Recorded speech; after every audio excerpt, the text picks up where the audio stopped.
Bonjour et bienvenue, merci infiniment d'être là aujourd'hui. Je m'appelle Florie Vine, artiste pluriel et slow, et pour cette minute automnale autour d'un thé, je propose qu'on revienne sur ma liste de graines de qui je deviens et qu'on aborde le sujet d'honorer sa propre nature et de suivre son intuition, qui sont deux graines que je me suis mises. D'abord le thé. Alors la tasse vient de, je crois que c'est Juliette Céramique qu'elle s'appelle, la céramiste qui l'a faite. Et elle est à Gruissant, dans le centre du village, là où il y a le marché en été. Elle a un atelier là-bas. Et c'est de là que je l'ai acheté. Et le thé à l'intérieur, c'est un thé vert japonais Sencha Ariake que j'ai acheté au Palais des Thés.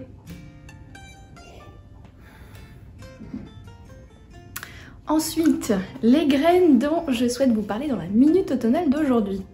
Il y en a deux que j'ai mis dans ma liste, dans mon carnet de vie. Si jamais vous n'avez pas suivi, j'ai un carnet de vie, c'est un notebook thérapie format original, ça vous intéresse. Et le carnet précédent m'a duré 2 ans, celui-ci ça fait déjà un an que je l'ai, je crois, pas loin.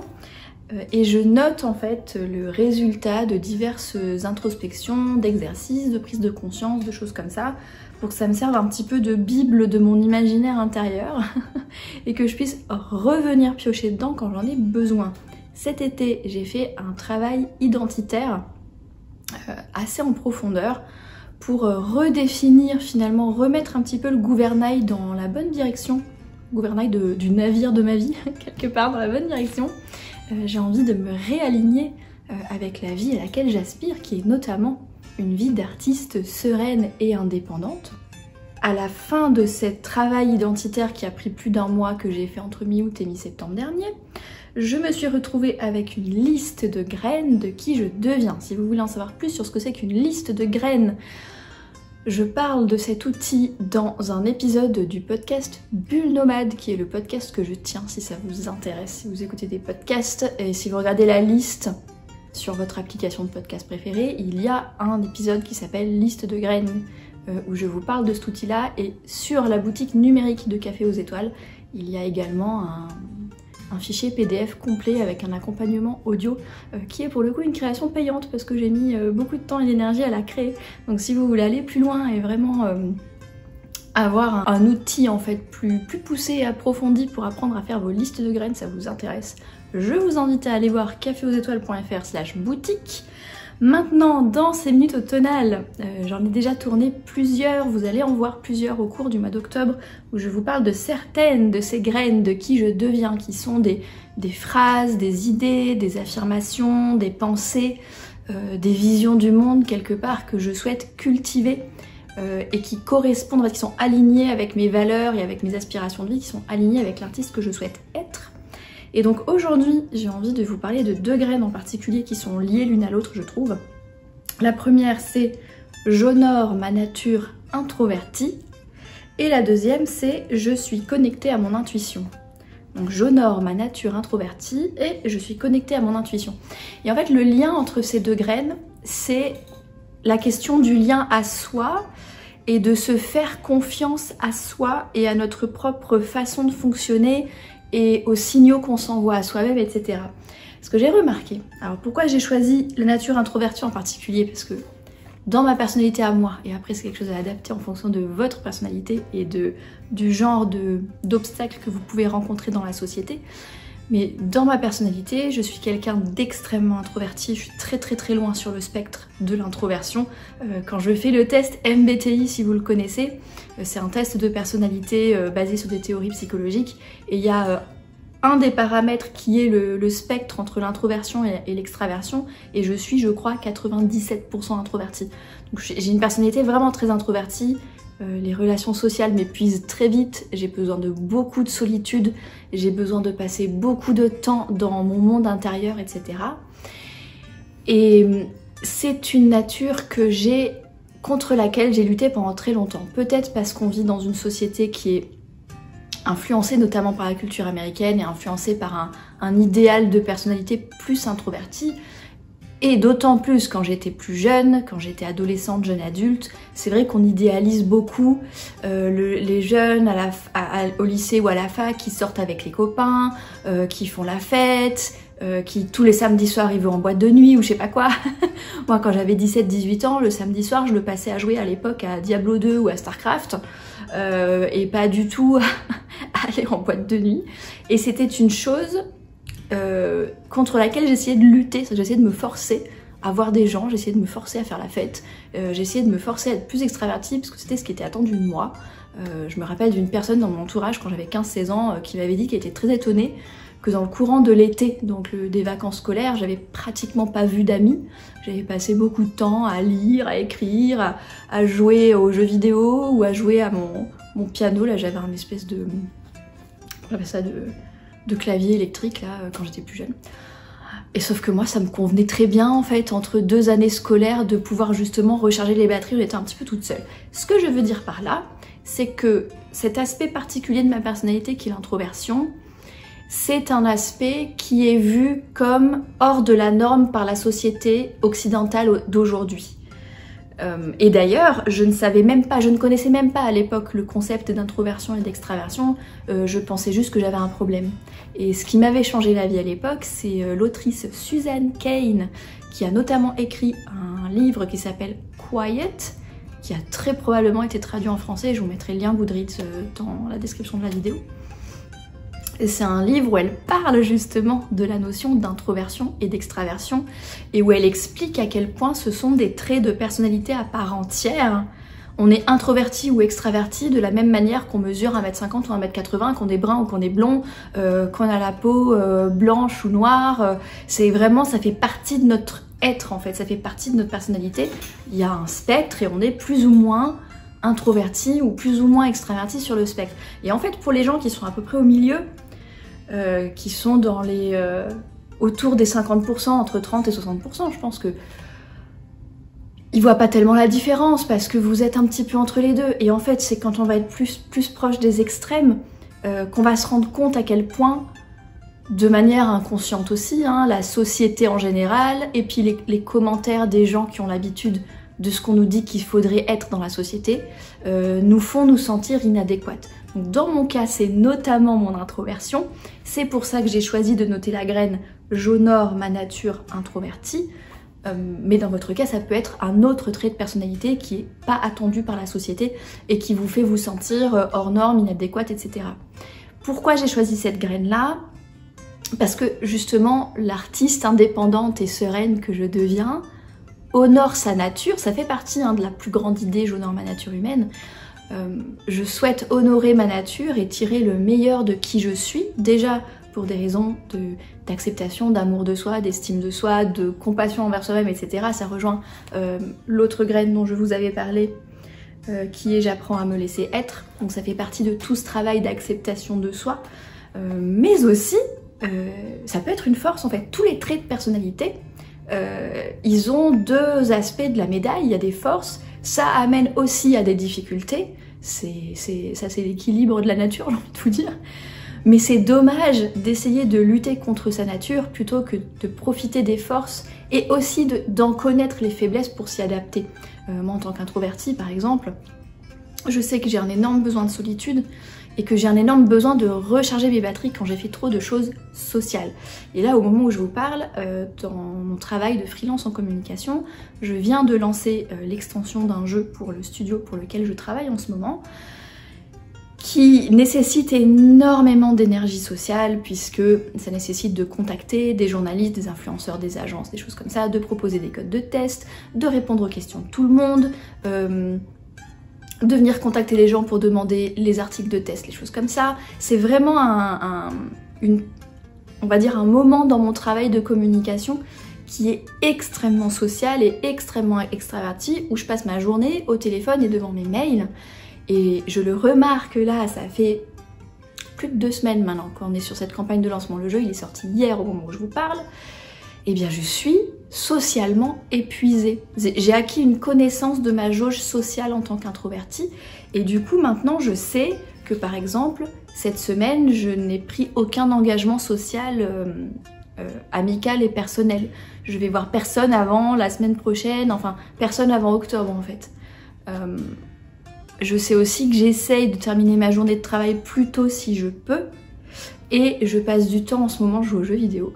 Je passe du temps dans ma bulle, dans cet univers de jeux vidéo. Le jeu s'appelle Baldur's Gate 3, on en reparlera dans la prochaine vidéo de Point d'artiste, je pense, avec mes favoris et mes inspirations. Parce que j'adore ce jeu. Mais vous voyez, c'est le genre de choses que je peux mettre en place, le genre de limites que je peux poser pour moi-même, parce que je sais que je suis introvertie, parce que j'accueille cette nature introvertie au lieu de lutter contre, et parce que du coup, je sais de quoi je peux tirer parti, et je sais comment je peux mitiger, en fait comment je peux anticiper les différentes difficultés que ça peut occasionner. Et par exemple en tant qu'artiste, comme je sais que je me nourris énormément de solitude, eh bien j'ai appris au fil des années à mettre en place tout un tas de routines d'introvertie qui me permettent d'avoir mon cocon, d'avoir ma bulle pour laisser sortir les idées, pour écrire, etc. Et des personnes qui sont extraverties vont peut-être au contraire mettre en place des routines, de faire par exemple ce qu'on appelle des write-in, qui sont des sessions d'écriture en groupe, où on se réunit entre plusieurs auteurs et autrices et on va passer l'après-midi dans un espace de coworking à écrire ensemble. C'est quelque chose que j'ai testé, mais moi en tant qu'introvertie ça me fait pas du tout avancer dans l'écriture. Mais peut-être qu'une personne extravertie va avoir son groupe de support et va mettre ça en place très régulièrement, parce que ça va être une personne qui a besoin de se nourrir de contact humain pour avancer, pour réfléchir. C'est comme le système de brainstorming. Moi le brainstorming j'ai tendance à le faire seule et à utiliser des outils comme les tirages au sort ou les choses comme ça pour faire sortir les idées.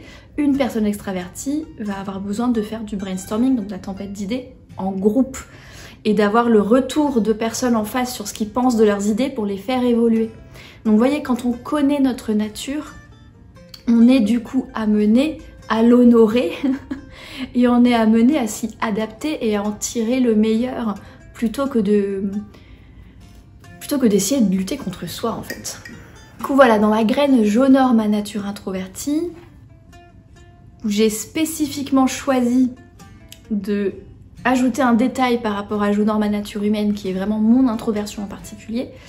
Ça me permet de me rappeler de ça, que l'artiste indépendante et sereine que je deviens, elle va faire les choses à sa façon. Par exemple, en tant qu'artiste qui suit sur internet, qui suit en ligne, en public comme ça, beaucoup de personnes qui m'ont conseillé de faire des lives, soit d'aller sur Twitch, soit de faire des lives sur Instagram, des choses comme ça. Et c'est quelque chose que j'ai toujours refusé de faire parce que c'est contre ma nature d'introvertie.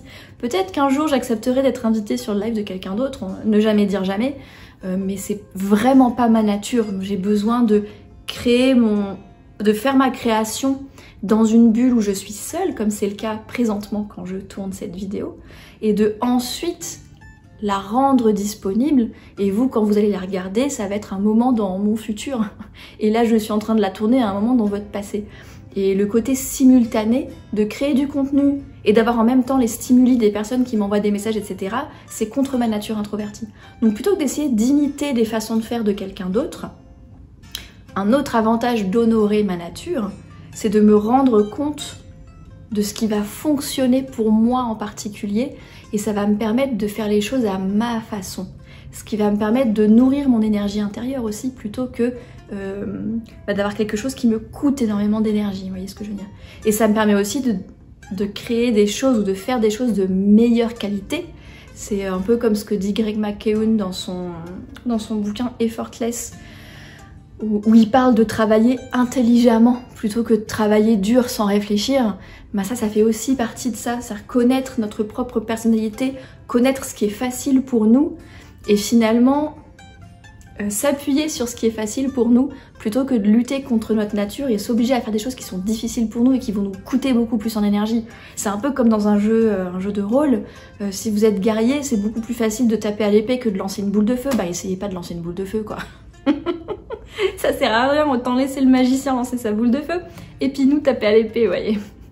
Donc ça c'est j'honore ma nature introvertie, et derrière cette graine il y a vraiment cette notion d'accepter de tirer parti et de voir les bons côtés. C'est d'arrêter de voir mon introversion comme un défaut, mais de le voir comme un trait de personnalité qui a aussi des avantages et qui permet de nourrir l'acceptation de moi, de me laisser être et de nourrir mon amour de moi, etc., etc. Pourquoi je voulais vous parler de la deuxième graine dans cette même vidéo plutôt que de faire deux vidéos différentes? donc la deuxième graine qui est je suis connectée à mon intuition, c'est que pour moi il y a la même idée globale derrière qui est de savoir se connaître, s'écouter et se faire confiance.